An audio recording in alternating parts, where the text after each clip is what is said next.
lumapit sa Panginoon. Tayo po ay magpuri sa kanyang pangalan. Tayo po ay maggalak sapagkat po siya ay nararapat na awitan. Hallelujah! Let us worship Him with all our heart. Sumigaw sa galak ang lahat ng nilalang. Purihin ang Diyos na may kagalakan. Sumigaw sa galak ang lahat ng nilalang.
siya po ay kasama natin. Let's sing! Dumaan man sa kadiliman, humarap man sa hindi ng laban, di mga ngamba. Ako'y ingatan, ikaw Diyos ay laging isa pa. Dumaan man sa kadiliman, humarap man sa hindi ng laban, di mga ngamba. Ako'y ingatan, ikaw Diyos ay laging dumaan, dumaan man sa kadiliman, humarap man sa hindi ng laban, di mga ngamba. Ako'y ingatan, ikaw Diyos ay laging dumaan, dumaan man sa kadiliman, humarap man sa hindi ng laban, di mga ngamba. Ako'y ingatan, ikaw Diyos ay laging nariyan. Isisigaw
anchor holds, my anchor holds beneath the veil.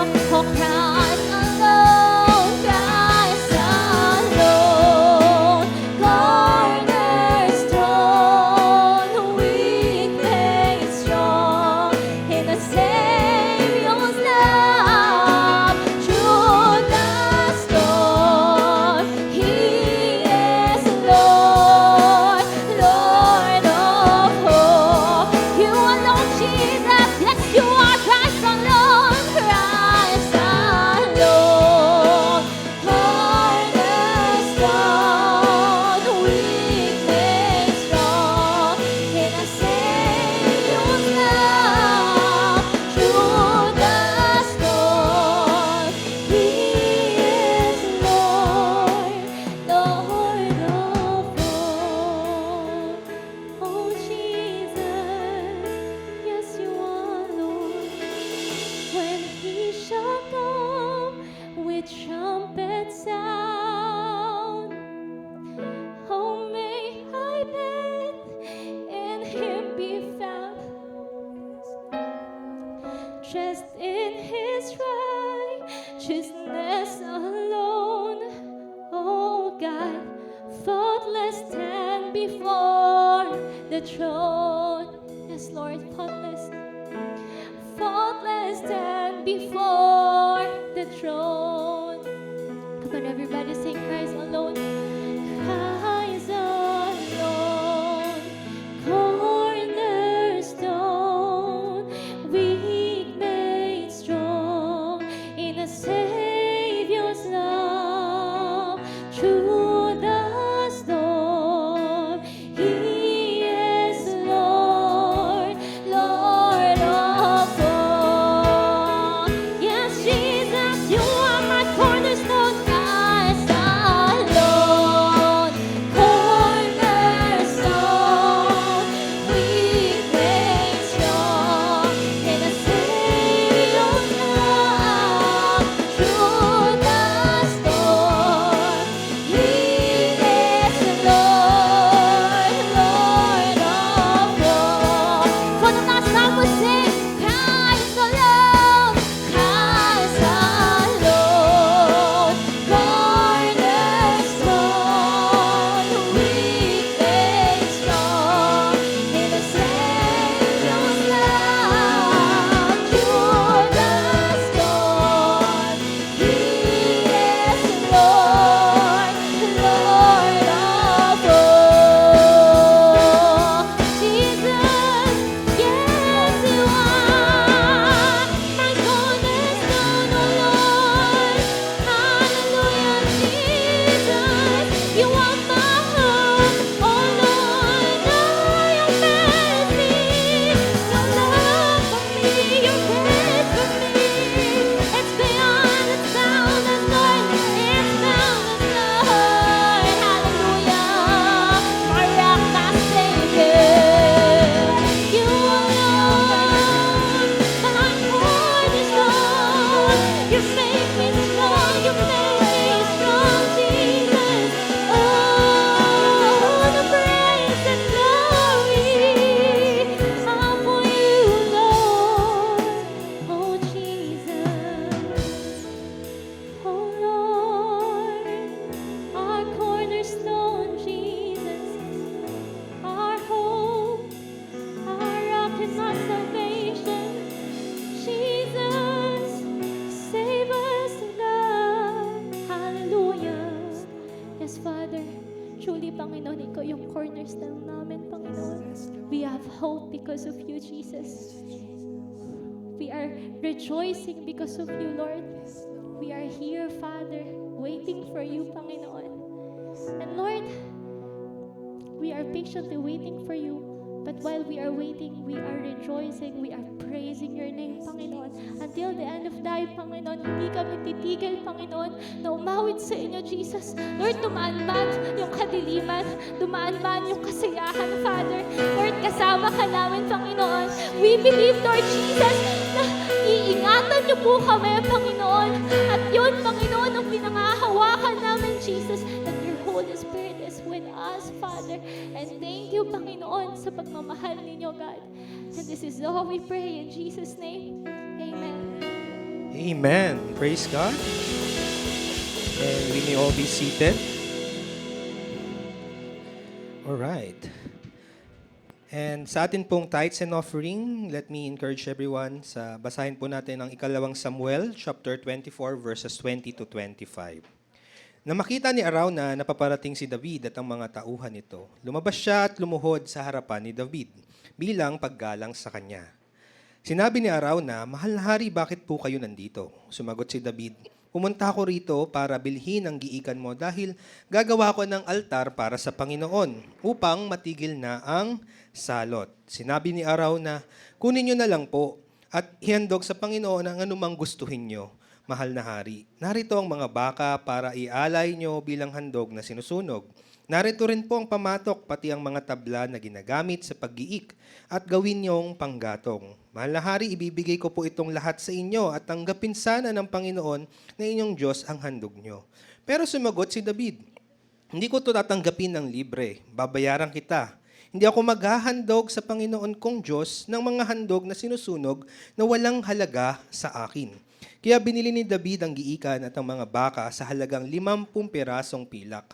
Pagkatapos, gumawa siya roon ng altar para sa Panginoon at nag-alay ng mga handog na sinusunog at mga handog para sa mabuting relasyon. Sinagot ng Panginoon ang panalangin ni David para sa Israel at huminto ang matinding salot. So 3 bagay po ang nais kong i-share dito. David honored the Lord through offering. So ginawa po ni David yung pagpaparangal sa Panginoon sa pamamagitan ng paghahandog sa Kanya. Number 1, David decided to honor the Lord. So it's a decision na pinanindigan niya at ginawa po niya na para sa Panginoon. After sinning against the Lord, when he did that census, na-convict po yung heart niya, and then he decided to reconcile with God by honoring the Lord through giving. So, maghahandog po siya para mapanumbalik yung relasyon niya sa Panginoon. So, let's decide to honor the Lord in our lives. To reconcile with God, let's decide to honor the Lord. And He showed His motive and purpose in giving. So, nakita at pinakita po ni David bakit siya nagbibigay sa Panginoon. Bakit siya naghahandog sa Panginoon. Ano po yung dahilan niya? Unang-una, to show His humility.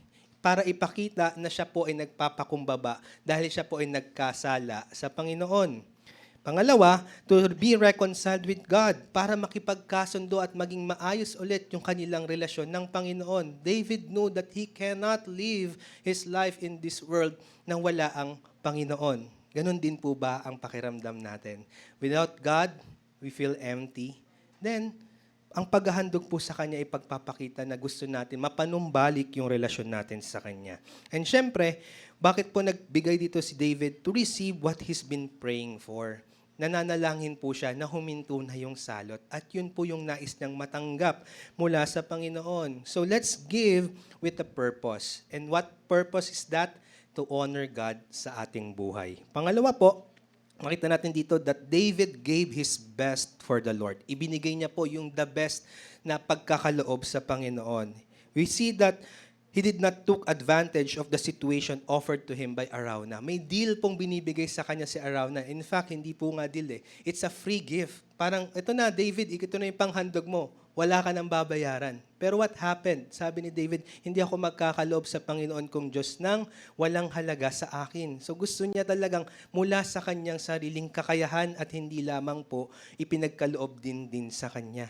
So sa pagbibigay po natin, we know that we have to give the real sacrifice for the Lord. Yung paghahandog po natin, God knows and acknowledge it that it is a sacrifice coming from us. Kaya po sa pagkakaloob natin, we are already giving our best sa ating Panginoon. So muli, pinakita po niya ang tunay na motibo ng puso niya sa pagbibigay.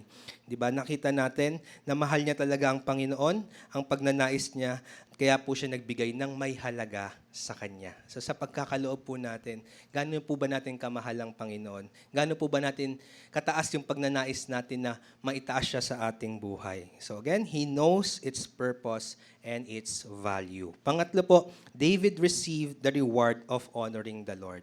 Yung pagbibigay at paghahandog natin sa Panginoon, muli may kalaki po yung reward mula sa ating Panginoon. Sa case ni David, sinagot po yung prayers niya. So kapag tayo po ay naghahandog, alam ko may kalaki po yung panalangin mula sa Panginoon. Alam ko may pagnanais tayong matanggap mula sa Panginoon. Amen po ba? So let's decide to give and honor the Lord through offering the best gifts. Why? Because the best gifts, the best offerings to the Lord, it will always pleases Him. So sa pagkakaloob po natin, ibigay po muli natin, tularan po natin yung ginawa ni David na paghahandog. Amen? So sa ating tithes, the red, it is our 10%. It belongs to the Lord. Let's bring it back faithfully to the Lord. Sa atin pong mga offerings, we encourage everybody to give generously. Sa ating blue envelope po, special projects, the improvements of our church. Nakikita niyo po, marami na po tayong ulit na dapat i-improve sa ating church. So kukunin po natin lahat ng funds dito sa blue envelope. Sa ating white, Missions and Benevolence Fund, bagamat bakasyon po ang ating mga schools or ating mga campuses, but as we continue to give po sa white envelope, we're becoming blessing na paghahandaan po natin yung pagpasok muli at pagkakaroon natin ng missions doon. And of course, yung ating brown envelope, our building project, nakikita po lagi natin ang progress. We are updated how it's going through. At malapit na po yung paglipat natin doon. I know we are all excited to move on that day. Kaya po, let's continue to give generously. Pagtulong-tulungan po natin ang pagkakaloob dito sa ating brown envelope until such time that we will all say, it is done, it is finished, it is complete, and praise God and for His faithfulness po sa ating buhay. Amen? So tayo pong lahat ay tumayo at manalangin sa Panginoon. Lord, we give you thanks and glory, Father, dahil ang pagpapala po ay tunay na nagmumula sa inyo. Pinag-uumapaw nyo ito at aming nararanasan. Ganun din po ng buong pamilya, Panginoon. Kaya hindi po kami nagkukulang. Kaya may kakayahan kaming magkaloob at magbigay sa inyo. Sa umagang ito, Lord, dala namin ng pusong katulad ni David, Father. We want to give you, Lord, the honor, Panginoon, that is due to you. Kalakip din ang pagkakaloob namin, yung humility namin sa iyo, Panginoon, yung pagpapakumbaba namin, yung pakikipagkasundo namin sa inyo. At Lord, yung pagtanggap namin, Lord, ng mga rewards or kasagutan sa aming mga panalangin. Naway maranasan namin ito dito sa lupa, Panginoon.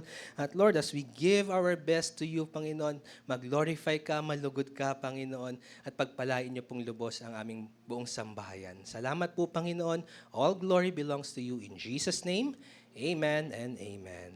Let's give to the Lord our tithes and offerings.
Praise God. We are in the house of the Lord. Palapakan natin ang Panginoon. It's good to see our young people, mga teenagers, mga graduate, mga nagtapos ng school year. Palapan nga po natin ang Panginoon at yung mga nagpapatuloy pang mag-aral. I'm so happy and I'm sure yung mga parents ninyo, mga sumuporta ng mga kamag-anak ay talagang natutuwa sa inyong accomplishment. And patuloy natin ipanalangin ang ating mga kabataan na sila po ay magtapos at magkaroon ng magandang kinabukasan.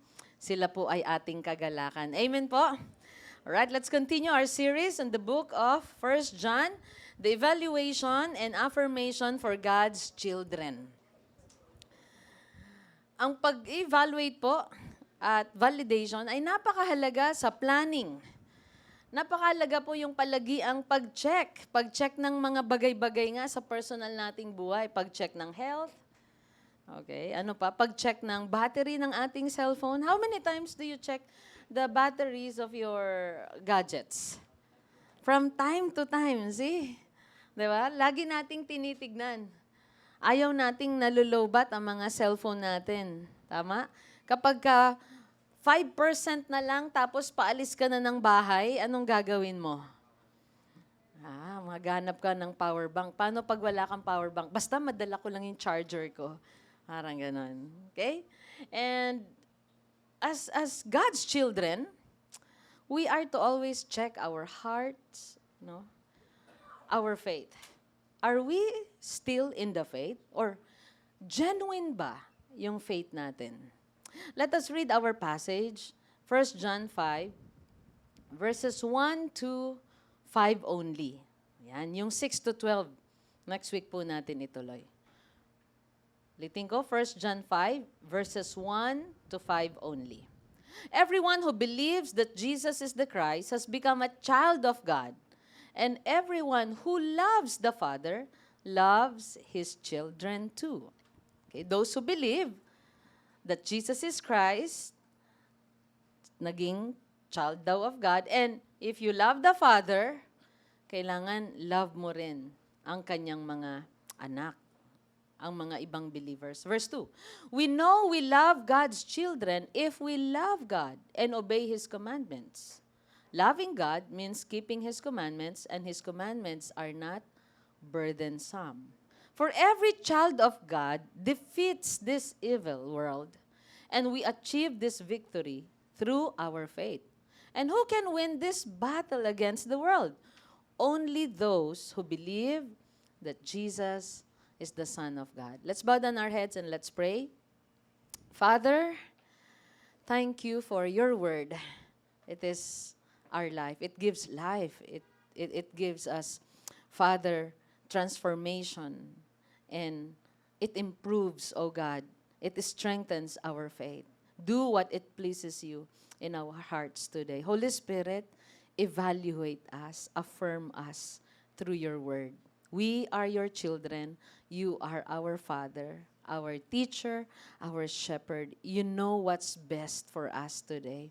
So speak to us. In Jesus' name we pray. Everyone say, Amen. Again, the evaluation and affirmation for God's children. Number 1, to evaluate ourselves, ask this question. Do you believe that Jesus is truly the Christ? Okay? Si John, sumulat po siya sa mga Christians, no? Para i-clarify ang kanilang kaligtasan. Para i-affirm kung nasa totoong pananampalataya pa ba sila. So evaluate our own faith to see if we are truly in the truth. At i-evaluate din natin yung faith claim ng iba. 'Di ba sa 1 John, dito niya sinabi kung sinasabi mo, if you claim that you know God, if you claim that you love God, then ito ang behavior mo, ito ang expected sa'yo. Kaya this book will help us evaluate ourselves. Remember, sinasabi natin, I believe in Jesus, okay, I am saved, then, paano ko masasabi na ito nga ay totoo, mapapatunayan? And the Word of God will guide us. Okay? Paano ba natin ma-recognize na talagang tayo at yung mga nagkiklaim that they know God are in the truth? And why we should evaluate? Because there are those who deceive. Dahil may mga nanlilinlang, may mga false teachers, may mga false teachings. Many will come to deceive the believers. Many will come to deceive the church. Ito ay laban nila John noon pa. Ito ay laban ng mga believers 2,000 years ago. At ito pa rin ang laban natin ngayon. Many claims. Many will claim they know God. Many will claim they are saved. Pero si itong letter ni John, si John, he will help the believers evaluate and validate. Pag sinabi nating validate, young people, yung makakatanggap ka talaga ng 2 thumbs up na you are in genuine faith. Tama yung ginagawa mo. Kasi napakahirap kung may alinlangan tayo sa ating direksyon. Mahirap yung kalagayan na nag-aalinlangan ka. Alam niyo yung nagda-drive ka or naglalakad ka, may alinlangan ka sa paroroonan mo, napakadelikado po nun. You better stop and evaluate and check, am I at the right track? Tama ba yung napin ko?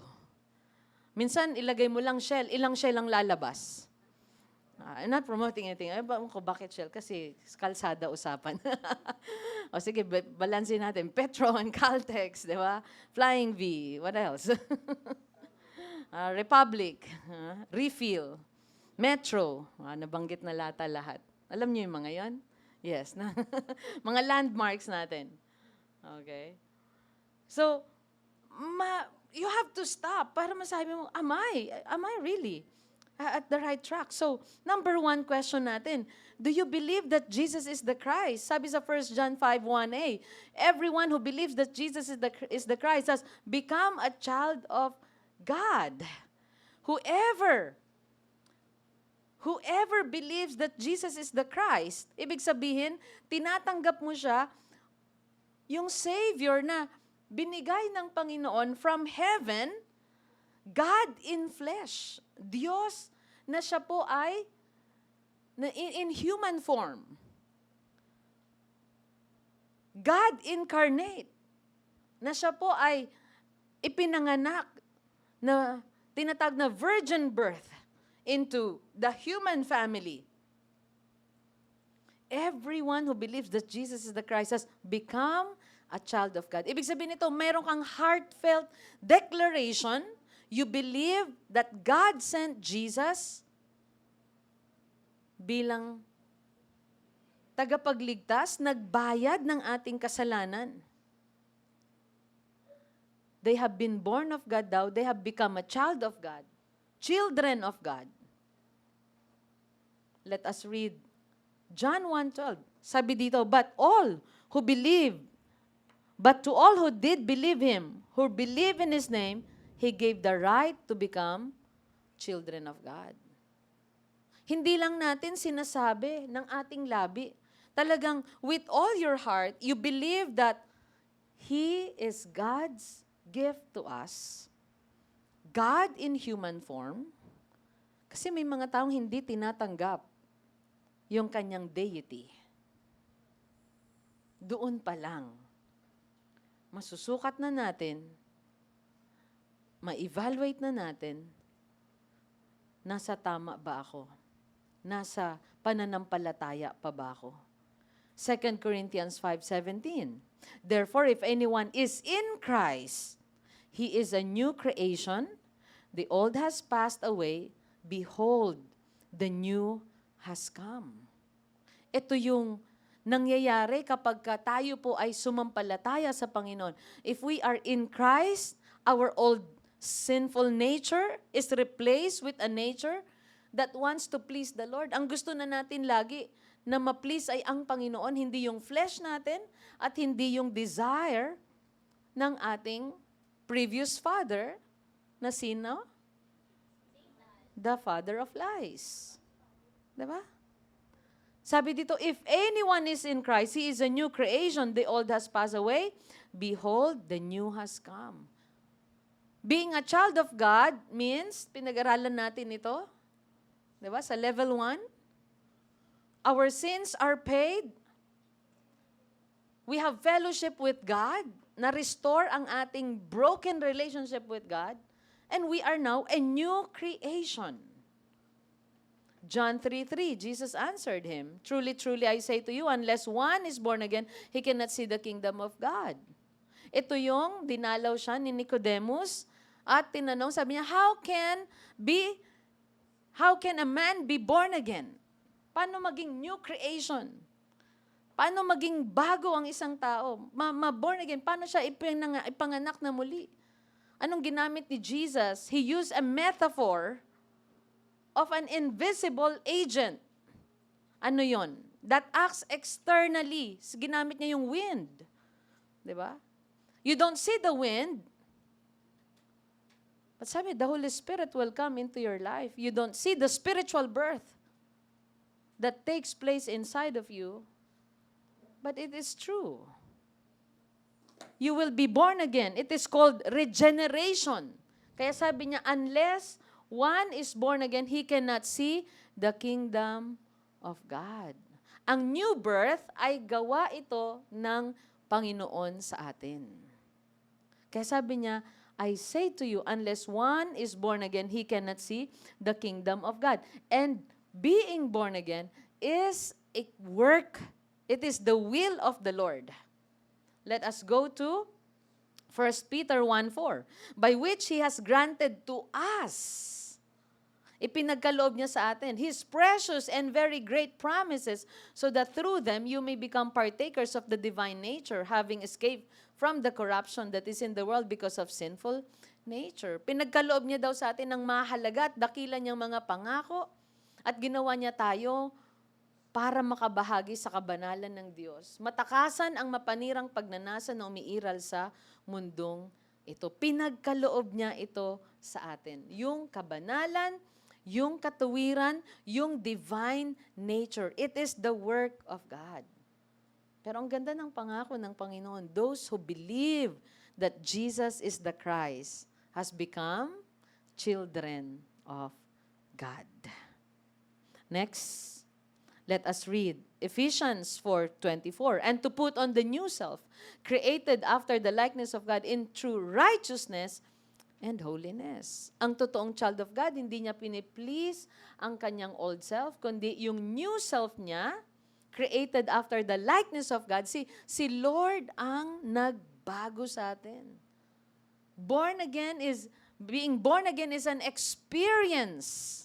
It is God's work. It is the Holy Spirit's work. It is not our work. It is the Holy Spirit's work. We are created after the likeness of God in true righteousness and holiness. Dahil ano bang nasira sa atin? Diba? We are created in His likeness, in His image. Sa Genesis, God created them in His image, in His likeness. Pero ang sumira nito ay kasalanan, pero we can be born again through the work of the Holy Spirit. It is God's work. It is the will of the Lord na tayo po ay nagkaroon ng bagong buhay.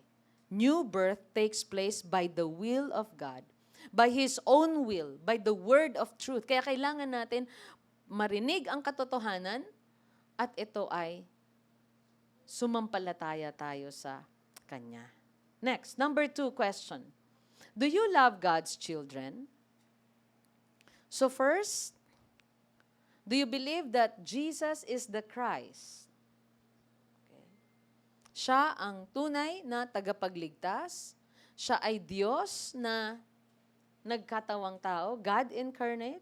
Number 2, how to evaluate ourselves. Kung tayo ay tunay na children of God, do you love God's children? Do you love the believers?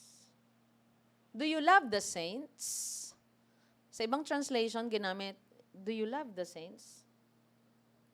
Everyone who loves the Father loves the saints. Ang mga saints, hindi po yung mga rebulto.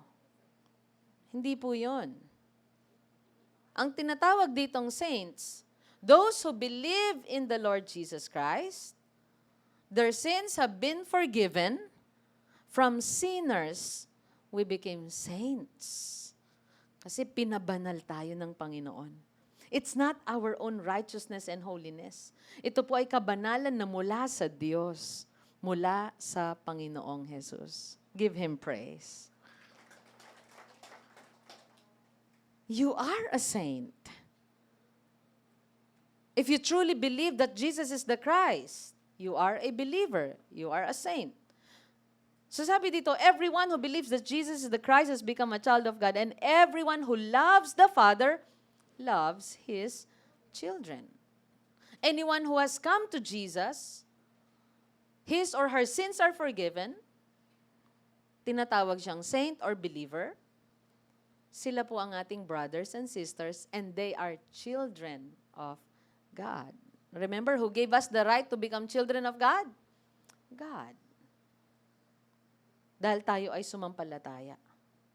If you love the brothers and sisters, that is an evidence that you are a child of God. That you know God. Pero kung wala tayong pag-ibig sa other believers, wala tayong interest. Wala tayong interest sa Word of God. Wala tayong interest sa praise and worship. Wala tayong interest sa prayer. Wala tayong interest sa church. Wala tayong interest na sumuporta. If you cannot love others, if you cannot forgive others, if you cannot do the command, bear one another's burden, serve one another, care for one another, love one another, if we do not care about these commands, then we are not in the true faith. We are not truly God's children. Napansin niyo po si John? Para siyang may hawak na martilyo.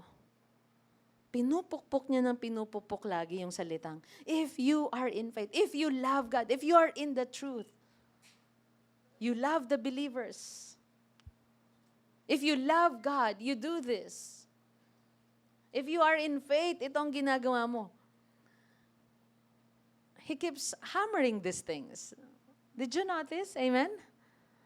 If you are in the light, kapag wala tayong pag-ibig sa church, we do not know God. We are not children of God. Hindi natin pwedeng sabihin sa parents natin na, I love you, ma and pa, but I hate my brothers and sisters. Pero sabi magulang mo, di ba ang nais ko sa inyo, magmahalan kayo, magsuportahan kayo. Ikaw lang love ko, I hate them. Nasabi nyo na ba yun? Okay. Si Lord, hindi ganun ang utos niya eh. If you love me, you will love the believers. If you are a child of mine, because because God is love, because God loves righteousness, you will also love righteousness. And you will hate what He hates, you will love what He loves. Ito yung appeal ni John, na sinasabi niyang, we have one Father. We have our common Father. We are family. At lahat tayo ay nakadepende sa Diyos. And everyone who loves the Father loves His children. Can I hear amen? Isa ito sa inuulit-ulit ni John. 1 John 4:7-12. Beloved, balikan natin yung chapter 4. See, nasa chapter 5 na tayo. Pero sabi niya sa chapter 4, Beloved, let us love one another, for love is from God. And whoever loves has been born of God and knows God. Yung nagmamahal, yung umiibig ay talagang anak ng Diyos at kilala niya ang Diyos. Anyone who does not love does not know God, because God is love. Let's continue, verse 9. In this, the love of God was made manifest among us. Remember, nag-aral po tayo na kung ano yung love na natanggap natin, yun din ang love na maipapadama po natin. You know, God's love is so generous. Kaya, ang Kristiyano, kapag umibig ay merong generosity. Love generously. In-express ng Panginoon, nag-manifest yung love niya sa atin. And that's why sabi niya, you cannot say, I love you, but you do not have action. Let us love sacrificially. If we love other believers, if we love God and love others, sabi niya, that God sent His only Son into the world. Ito yung tinanggap nating love kay Lord. Nakita natin ang sacrifice niya. And so, ang taong merong pag-ibig ay marunong sacrifice. Marunong mag-sacrifice. Can I hear amen? May mga magulang na kahit wala sila, kasi alam nila, kailangan makagraduate ang anak ko. That is love. That is sacrifice. Okay? May mga ipinagpaliban silang bilhin dahil ang iniisip nila, para muna makatapos siya. Let's appreciate our parents, young people. Honor them. Palapan natin ng Lord. Isa sa gusto ko po na ginagawa, sa Bible College, kapag graduation, ang unang ginagawa ay honoring the parents. Bago magmarcha mga students, we have this activity, we have this event na ipiprepare ng mga students. I-invite ang mga parents, parang evening dinner. And then we will just honor our parents for their sacrifices. And then kinabukasan, yun na, magmamarcha na yung mga estudyante para tanggapin ang kanilang diploma. See?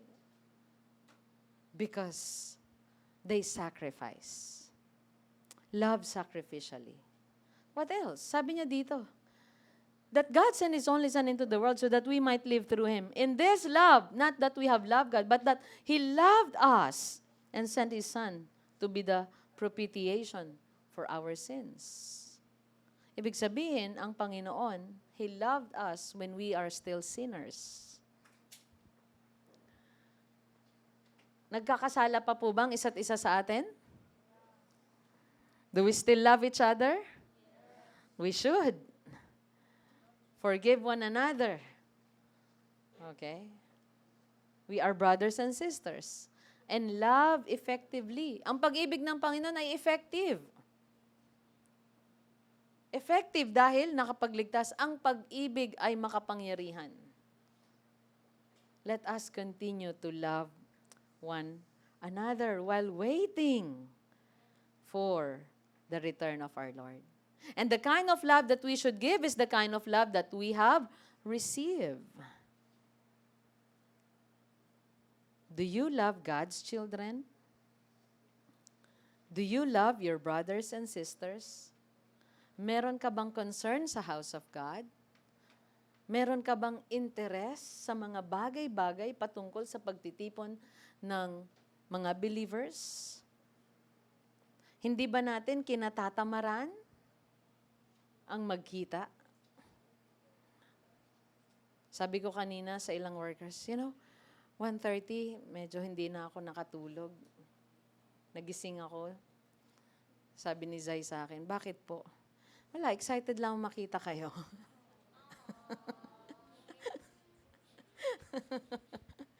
Masaya lang ako nakita siya kanina. Alright. Nasabi ko yun. Alright. Pagkatapos nun, binigyan niya ako ng skinless longganisa. Alright. Thank you. See? Love begets love. Can I hear amen? Number 3. Do you love God and keep His word? Do you believe that Jesus is the Christ, the Messiah? Hindi lang sinasabi ng labi mo, kundi alam mo yung content nun. Bakit mo siya mahal? Ay bakit ka naniniwala sa Kanya? Dahil siya ay Diyos na ating tagapagligtas because God sent Him. And then number 2, do you love God's children? I-check natin.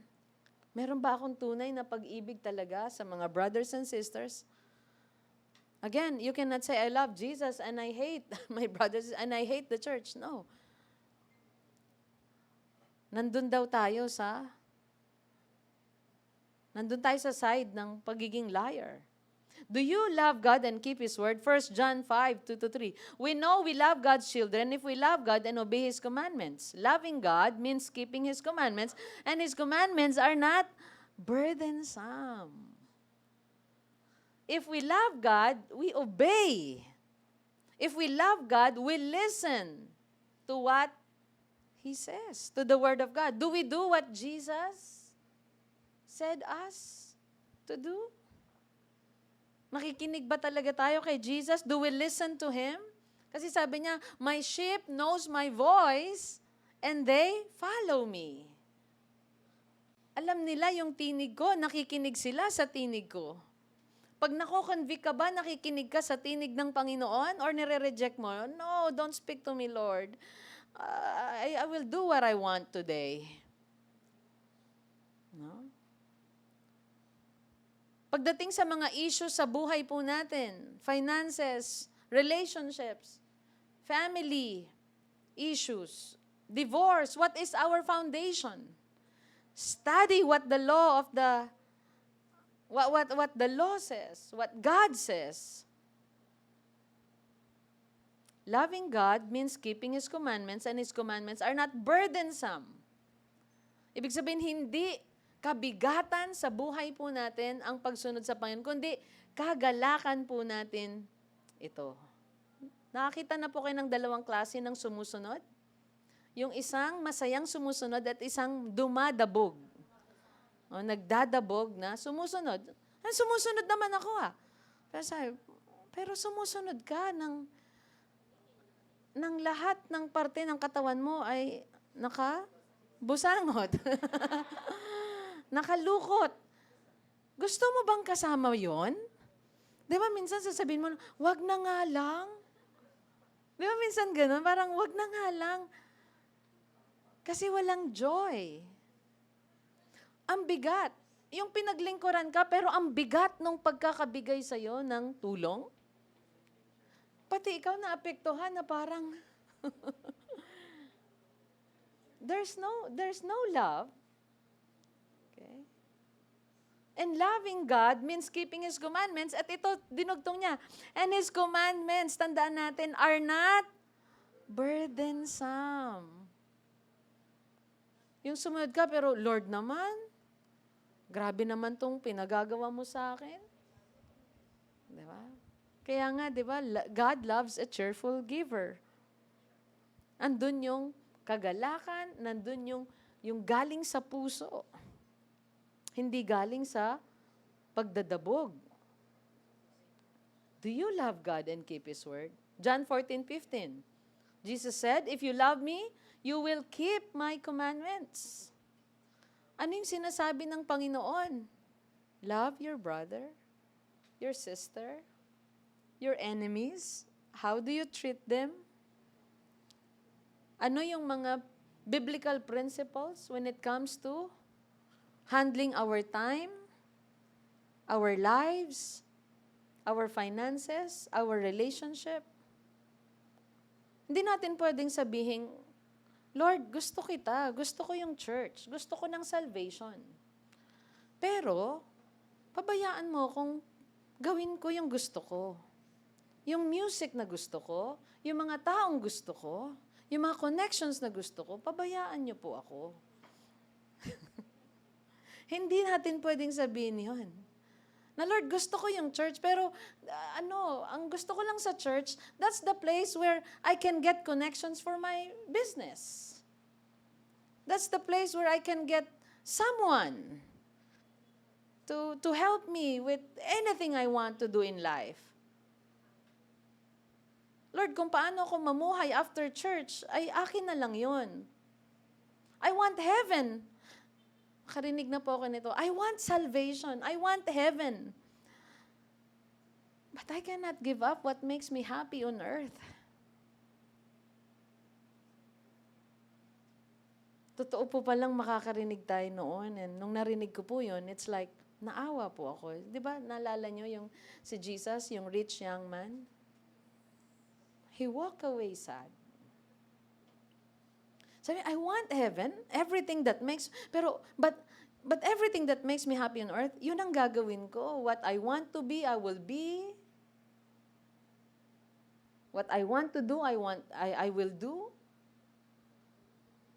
Makikipagrelasyon ako kung kanino ko gusto. If this is our attitude, we don't know God and we are not children of God. Are we learning? Sabi ng psalmist sa Psalm 119:14-16, nagagalak akong sumunod sa inyong mga katuruan. Hindi siya burden. Kasi you love the Father. Kasi you know God. Higit pa sa kagalakang dulot ng mga kayamanan. Now, let me tell you, anong itsura mo pag nakatanggap ka ng diamond? Wala pa nakatanggap sa atin dito ng diamond, no? Nakakita. Pag nakatanggap ka ng ginto, I don't know the value of gold before. Alam mo yung sabi ko sa sister ko, no? Binibigyan kami ng nanay namin ng hikaw. Alam mo yun, hihikawan ka. Tapos pag uwi mo, wala na yung isa. Tapos ang sasabihin na, nasaan na yung isa? Naglaro kami ng baseball. Nagbe-baseball ako noon. Is it baseball or softball? Oo, malaki yung ground. Kasi ang bahay ng lola ko noon, tapat ng school ground. So, yung principal pa yata kamag-anak namin. So, nakakapasok kami sa school grounds. Doon kami naglalaro. Pagbalik, wala na. Tapos yung football namin noon, you know, yung tsinelas mo, yung makakapal, yung Rambo. Rambo. Kailangan gano'n ang tsinelas mo noon. Pero pag uwi mo, bago pa lang, natanggal na naman yung, yung leaves niya, di ba? Pag uwi mo, wala kang hikaw, wala yung isang leaves, yung tsinelas mo. Nasaan na? Hindi mo kasi alam yung value niya di ba? Pero ngayon, alam natin yung value na noon, di ba? At yung mga valuable things natin pag natanggap natin. Ang saya-saya natin pag nakatanggap tayo ng something na mahalaga. Sabi dito, higit pa. Yung pagsunod sa niya, sabi higit pa sa kagalakang dulot ng mga kayamanan. Ang inyong mga tuntunin ay aking pinagbubulay-bulayan at iniisip kong mabuti ang inyong pamamaraan. Yun ang may pag-ibig sa Panginoon. Lagi niyang iniisip yung gusto ni Lord. If you love someone, na-in love na po ba kayo? Yes? Diba? Iniisip mo lagi, ito gusto niya. Ito yung magpapasaya sa kanya. Ito yung magpapangiti sa kanya. Iniisip-isip mo lagi, pinagbubulay-bulayan mo. Nire-research mo pa nga What about what God wants? Do we research? Amen? Do we check the Word of God? Ano nga ba yung gusto ng Panginoon? Ano nga ba yung magpapangiti? Ano nga ba yung magpapasaya sa Kanya? And then in verse 16, magagalak ako sa inyong mga tuntunin at ang inyong mga salitay hindi ko lilimutin. I will not forget your word. Kaya nakaka-bless po kahit madaling araw, gabi, may mga nagde-devotion. Pag nakita ko, wow, 2 a.m. tong notification. May nag-devotion. May nagpipray. May nakikinig sa Word of God. Kasi, we delight in His commandments. We will not forget His Word. Do you agree with me? Give Him praise. Now, last, this is a beautiful validation or affirmation for those who truly know God. Ano ito? Yung last verse, 4 and 5. 1 John, last verses. 1 John 5, 4-5. For every child of God defeats this evil world. So yung totoong anak ng Diyos, ito naman yung ating validation, yung ating affirmation. Ang sabi niya, every child of God defeats this evil world. Every child of God is an overcomer. Every child of God is victorious.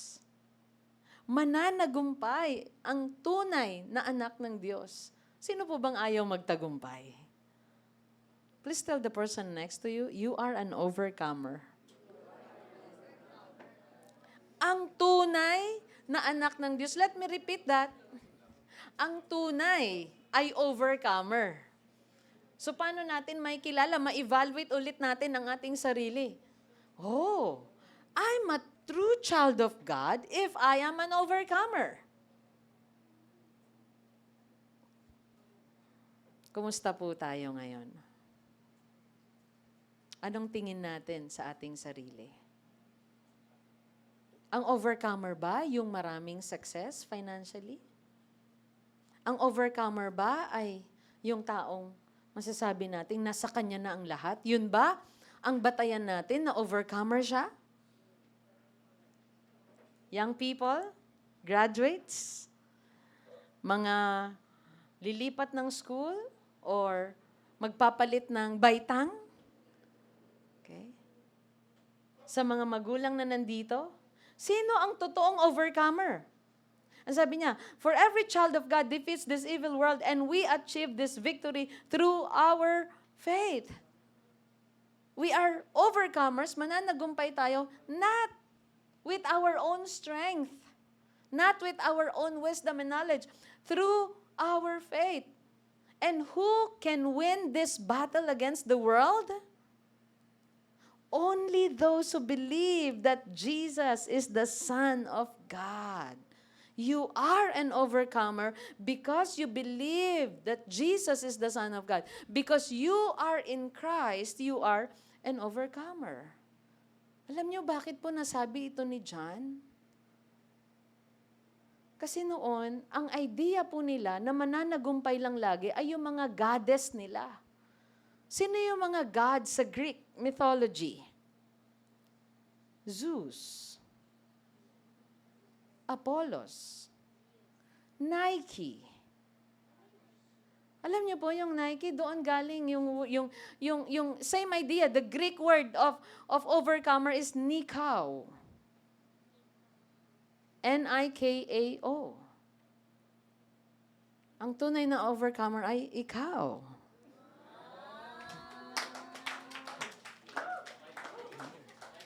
Nike. You are an overcomer.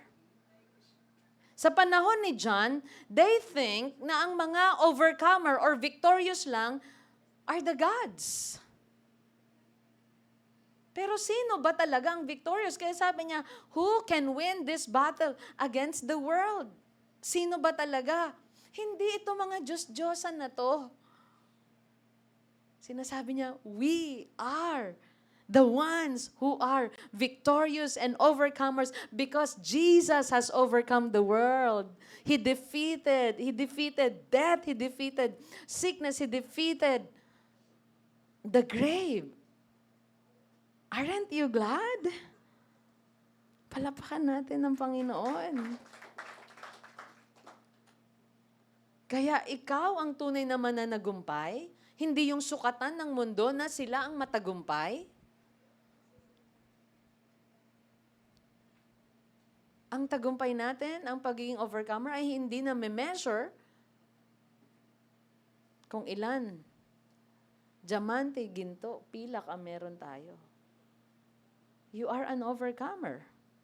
Not with your own strength, but through faith in Jesus, the one true God. Hindi sa pamamagitan ng mga gods, ng mga Greeks, ng mga Romano sa panahon nila. Real victory is victory over sin. And how can we overcome all the trials and challenges in this world? How to overcome pain and sorrow? Through faith, through believing that Jesus is the Son of God. Through believing that Jesus is the Son of God. Sino lang daw ang mananagumpay? Only those who believe that Jesus is the Son of God. You can overcome anything because Jesus paid the price for it. John 16:33, sabi niya, I have said these things to you that in me you may have peace. Kaya payapain mo yung sarili, maging kalmado, payapa tayo. In the world, you will have tribulation, but take heart, I have overcome the world. Jesus died, He rose again, so we can overcome all bondages, sin and sickness. Lahat ng bisyo ay kayang mapagtagumpayan dahil ang tunay na anak ng Diyos ay mananagumpay at napagtatagumpayan niya ang lahat ng ito through faith in Jesus Christ. Wala pong bisyo na hindi kayang pagtagumpayan. Walang kasalanan na hindi kayang pagtagumpayan. You are an overcomer. Romans 8:31 to 39. What then shall we say to these things? Sabi ni Paul, if God is for us, who can be against us?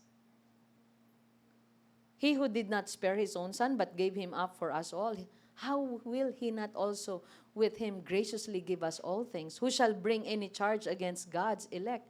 It is God who justifies. Tayo ay pinawalang sala ng Panginoon. Walang makakapag-akusa sa atin. Tayo ay mananagumpay sa kasalanan. Tayo ay ligtas. Next verse, 34. Who is to condemn? Christ Jesus is the one who died, more than that, who was raised, who is at the right hand of God, who indeed is interceding for us. Who shall separate us from the love of Christ? Shall tribulation, or distress, or persecution, or famine, or nakedness, or danger, or sword? Mga kahirapan ba na ito sa mundong ito ay kaya tayong gapiin? No. As it is written, for your sake we are being killed all the day long. We are regarded as sheep to be slaughtered. No, in all these things, we are more than conquerors through Him who loved us. Tayo ay mananagumpay, not the gods, not the idols of this world. Those who believe that Jesus is the Christ, is the Messiah. For I am sure, sabi niya, that neither death, nor life, nor angels, nor rulers, nor things present, nor things to come, nor powers, nor height, nor depth, nor anything else in all creation, wala talaga, will be able to separate us from the love of God in Christ Jesus our Lord.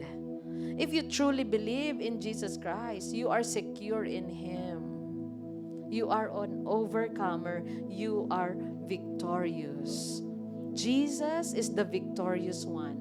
And because we believe in Him, He made us victorious also. We are overcomers. Wala pong makakapaghiwalay sa atin sa pag-ibig ng Panginoon. And it's just perfect na ito po yung ating passage ngayon for our communion. The evaluation and affirmation for God's children. Number 1, do you believe that Jesus is the Christ? Do you love God's children? Do you love the church? Do you love the people of God? Are you willing to forgive your brother, your sister? Are you willing to serve that brother or sister of yours? Do you love God and keep His word? Hindi ba pabigat sa iyo ang utos ng Panginoon? Is it not burdensome? True believers are overcomers. Let's stand and sing for Jesus. Let's sing Christ.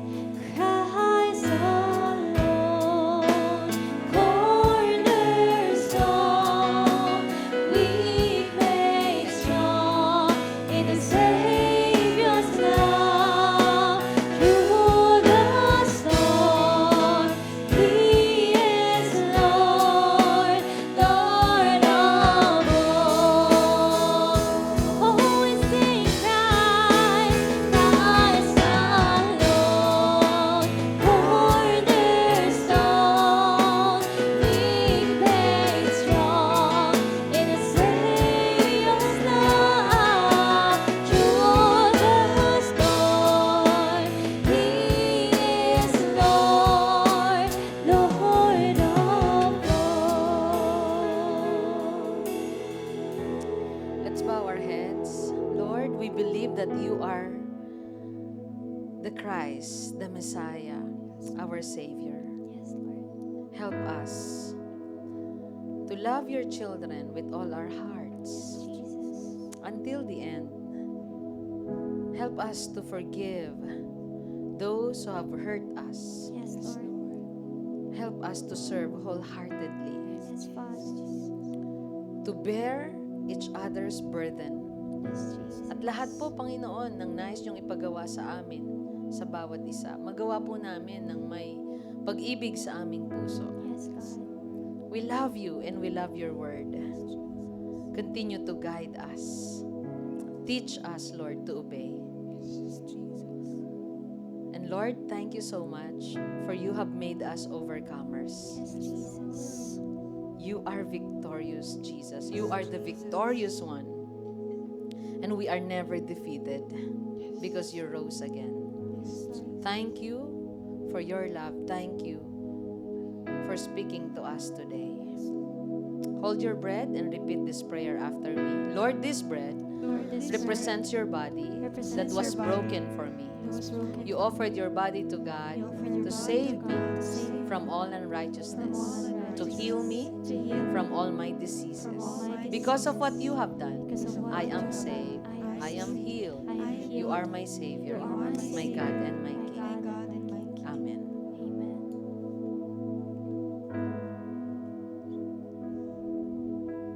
Lord, this cup represents the new covenant in your blood. You offered your blood to God for me to cleanse me from all acts that leads to death. Thank you for washing away my sins. You made me pure and holy so that I may serve you, the living God. Amen. Christ alone, cornerstone,